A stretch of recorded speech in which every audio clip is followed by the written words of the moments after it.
और जवान जमीतुल कुरैश महाराष्ट्र हाजी ईसा कुरैशी, कल का जो 22 तारीख को हमारी यहाँ मीटिंग हुई तो मीटिंग के अंदर बोला गया कि 5 तारीख के बाद में काम को अब ये हम मशवरा करके सबको बताएंगे। ये हमारे से कल थोड़ी चुप हो गई बोलने के अंदर, तो बात की वीडियो के अंदर तो अभी चालू का कोई ऐसा कुछ भी नहीं है। 5 तारीख को मशवरा किया जाएगा सबसे पूरे महाराष्ट्र के लोगों से और बाद में इसके बाद में अपना क्या करना है निर्णय लेंगे 5 तारीख के बाद। देखिए, अस्सलाम वालेकुम रहमतुल्लाहि व बरकातुहू। कल जो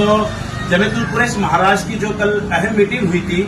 जो कार्य बैठक ली गई थी महाराष्ट्र की, तो उसके अंदर ऐसा हुआ था कि आगे 5 तारीख को सभी लोगों को पूरे महाराष्ट्र के जिम्मेदारों से मालूमात करके इस कारोबार को आगे बढ़ाना या रोकना है, इस ताल्लुक से 5 तारीख तय की गई थी। मगर बाद में कुछ एक वीडियो कुछ लोगों ने हाई साहब के साथ लेकर बना दिए थे, तो उसके अंदर हाई साहब के मुंह से एक चालू कर एक वर्ड निकल गया था, तो उसकी वजह से पूरे महाराष्ट्र के अंदर खलबली मची थी। तो आज ये हम वीडियो बना के इसको दुरुस्त किया है कि हम 5 तारीख को पूरे महाराष्ट्र के जिम्मेदारों से मशवरा कर फोन कर इंशाल्लाह आगे के काम को अंजाम देंगे।